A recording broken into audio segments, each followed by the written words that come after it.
Good day, Team Harcourts. Just a quick demonstration for our team members to use the Zoom platform. Zoom has become, as you probably know, a very prominent and useful online application to engage with our clients, with our team members. But apart from the benefits of a face-to-face meeting with an individual or with a group of people, we have the added benefit of sharing documents that we have on our laptop or your mobile phone. And that could be it could be a video with sound, it could be an offer to purchase, it could be a market stats, any document that you have on your laptop or on your device, you'll be able to share and show on the screen and share with the person that you are meeting with. If you have not downloaded Zoom onto your PC or your device yet, you would just Google Zoom. And when you do that, you will find the download function under the Zoom website. So you would click on download, and that will allow you to download the file onto your device, onto the hard drive, let's say, of my PC. So I click on Save File, and that will download Zoom now onto my device. It will download the file, and I'll have to install it now. So you'll just follow the next instruction, which is then to install that onto your device. Once you have it installed on your device, you'll be able to go to the zoom.us website, where you will be able to sign up and create your own Zoom account, because step one is to download and install Zoom onto your hard drive. Step two would be to sign up and create a Zoom account, which is a free account, which allows you to engage with up to 100 people online for 40 minutes at a time. That is the maximum time allowance, 40 minutes. And you can send out a meeting invite to one individual or up, like I said, up to 100 people. So the sign up and account creation process is also quick and quite straightforward. It requires of you to confirm your date of birth. And once you've done that, it will ask you for your first name, your last name, your email address, for you to create a password, and then just fill in some other information. It's a quick process. Once you have done that, you have created a Zoom account for yourself. And you'll be able to access the Zoom website now from two places. It is either from zoom.us. If I do that, I will get onto a screen like this. Or if you have Zoom now downloaded onto your hard drive, you have the Zoom icon on your desktop. So I have the Zoom icon here, and if I click on that, it will allow me to sign in from here. So if I do sign in from my desktop with my email address and my password,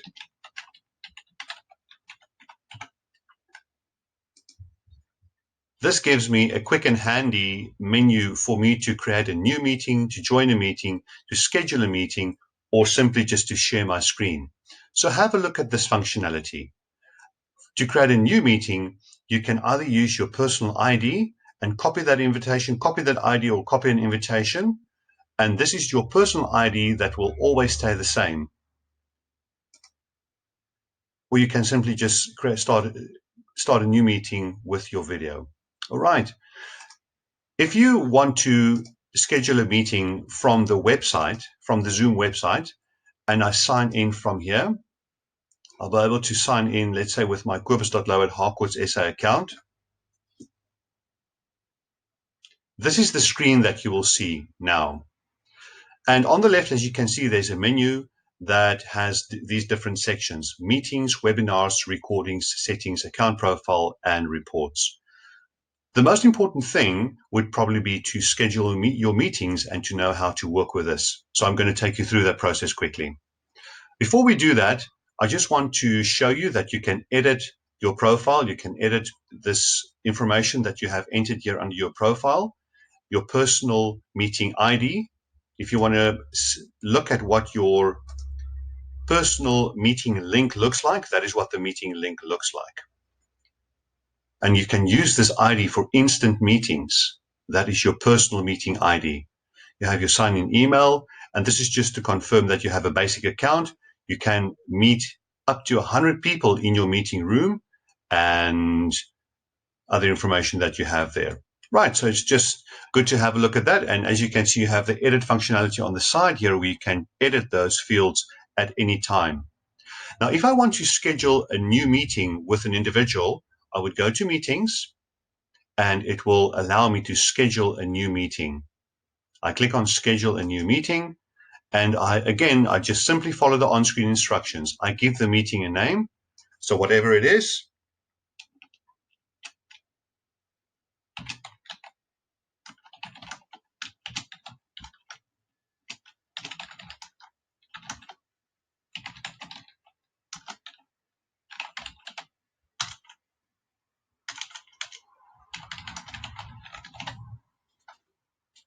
If I want to schedule it for today, which is the 29th at, let's say, 3 o'clock this afternoon, I can, well, let's say 2 o'clock this afternoon, I can go to 2 p.m.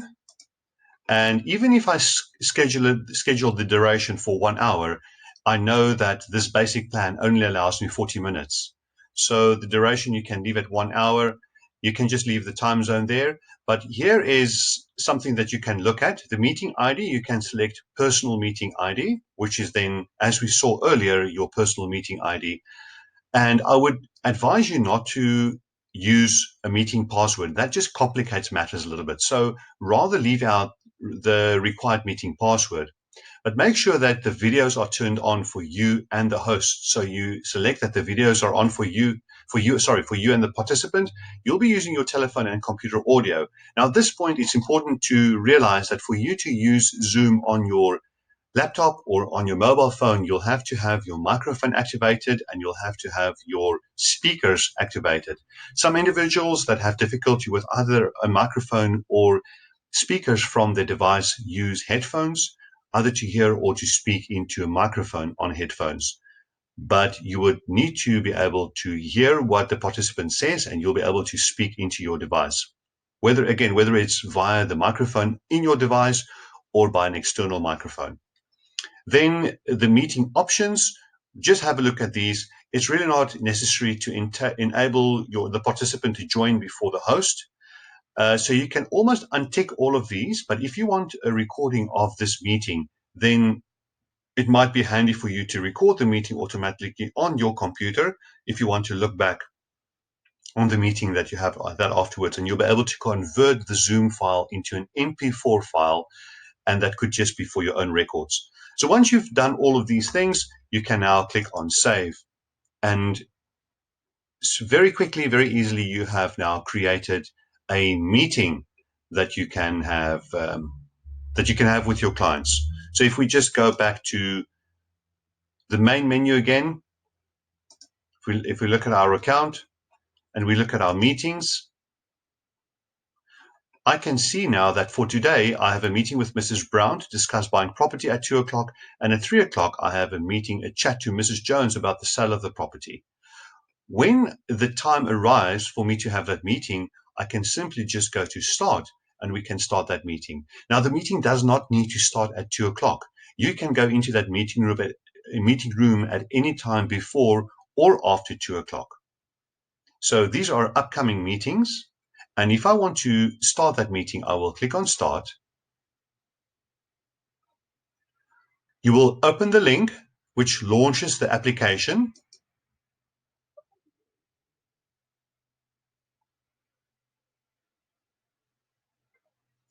And I want to say join with my computer audio. I'm using my computer audio, my microphone and my audio.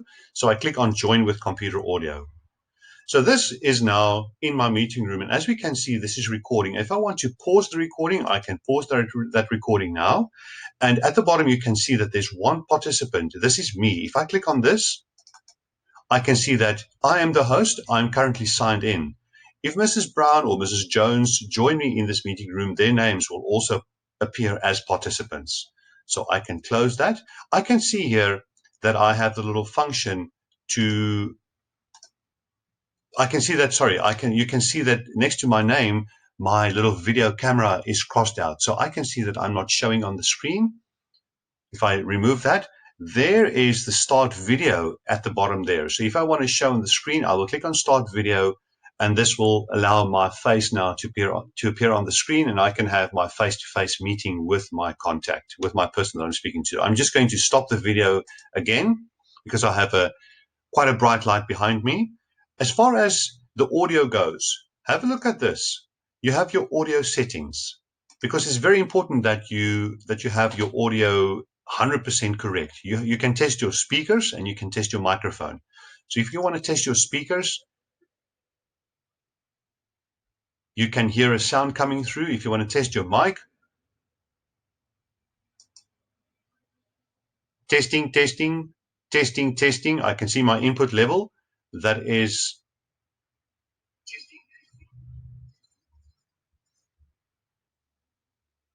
right. So friends, you can see that my mic is currently set as same as the system, but there's also another microphone on my device, which is called a Realtek High Definition. I'm not using that one. I'm using the microphone same as the device, as well as the speaker that is same as my system, same as my system. So that has been my selection. You shouldn't have any difficulty with this. Your laptop or your device should have this set up automatically. I'm just going into a little bit more detail for you to show you what the audio functionality looks like, or the audio options look like. So I can see when I speak, there's a little green bar that rises on the microphone. So I'm happy with that. And once the person comes into the meeting room that I'm meeting with, let's say it's your client that you're meeting with in the meeting room now, their face, if their video is also turned on, which you actually selected when you created this meeting room for that person to allow their video, you'll be able to see their face. But if you can't see their face, just tell your client for them to make sure that their camera on their either laptop or on their mobile phone or on their iPad or their tablet is on. The camera should be turned on. Right, so then you'll be able to see one another and you'll be able to speak. If I want to continue with the recording of this meeting, I can just go here, resume recording, and that will allow me to resume the recording. Now, you will get to a point as an agent or as an administrator or as a business owner where you want to share something that you have on your screen. Again, as we said earlier, it could be a presentation, it could be market statistics, it could be a comparative market analysis. You might want to work through a lease agreement with your contact. Anything that you want to show, discuss, you'll be able to bring onto your screen. And to be able to do that, we have to use the share screen functionality. So if I click on share screen, this is what shows. So I'm under the basic section and I can now share my screen. And most of the time, this is what you will need. So if I click on share screen, I click on share. This will take me now onto what my screen looks like in the back end. So if I just minimize that, this is my screen and my participant will see the screen now. At the top, you still have your little Zoom menu where you can see my microphone is still active, but my video is not showing because my camera has been disabled for the time being. And I can again pause the sharing. I can make an annotation and more. So I want to encourage you as a Harcourts professional to spend a little bit of time on the Zoom platform to familiarize yourself with the functionality. But as very basic functionality, this is what you have now. So if I want to open a document that I have on my hard drive, or actually on my screen, I'll be able to, let's say I go to Word, and there I have my Word documents. If I want to share this document with my participant, then I just bring it up on my screen and I can talk it through. So this is exactly what my participant will see. You will also notice that once the videos are turned on, if I just bring up my video again, my little video shows in the top right there. I can move this around. I can position this anywhere on the screen. And if my participant joins me in this meeting, then both of our little videos will show there. So I can hide that thumbnail, or I can also expand it again and I can show it there. If I remove my video, that will remove it off the screen. So that is sharing the screen. When you get to a point where you want to discontinue sharing your screen, you will just go to stop share. There it is, stop share, and it will bring up your video and you'll be able to continue with your conversation with your client. So that is really the very basic functionality of entering the meeting room, creating a meeting, entering into a meeting room, sharing your screen with your contact, with the person that you're speaking to. Just one other thing that I would like to show you on share screen, if we go back here, if you want to share audio from your device, from your laptop or from your mobile phone, you have to click here, Share Computer Sound. Share Computer Sound means that if I play a video on my side, the sound from the video will be coming through to the other side, so that my participant can hear the audio from my computer. Also, if I want to create a whiteboard, this will allow me now to draw anything that I want to draw. Maybe there's something that I want to explain to a contact, so I can draw on the screen, and whatever we want to write there, right? So that's that. So we can remove that. If I stop that and I go to share screen, I want to remove it from whiteboard, I can just go to my screen again and I can say share, and that will allow me to share my screen again, and I can go to stop share again, and that will bring up my videos again. So you don't need to have a video conversation, a face-to-face conversation. Obviously, your conversation can be completely just audio-based, but if you want to see that person face-to-face, then you will activate your little camera on your PC or on your mobile phone. So friends, that is in a nutshell how you use Zoom to engage with your clients. Once the meeting ends, you can go to end meeting, and end meeting for all allows this meeting. You can end the meeting for all as host, or you can simply just leave a meeting. If there are 3 other people still in the meeting, you can just leave the meeting, or you can end the meeting for all. So I click on that. We'll just say that that was good. And here is the converted Zoom file that has just converted into an MP4 file. So this is what you will have on your device now, let's say on your PC, where you can actually save that Zoom file now if you want to have a record of that. But I'm not really interested in that at the moment, and we can close that. So friends, I hope that that gives you a little bit of insight and make you comfortable and more confident to use Zoom. I want to encourage you to find that virtual meeting room that works the best for you, whether it's Zoom or Skype or any other platform that works the best for you. Really invest time, because now is critical for us to engage with our clients online, to engage with our clients in these virtual meeting rooms, and to really up the ante on our communication with our clients. So I wish you all the best. If you have any questions, please don't hesitate to shout. Ciao.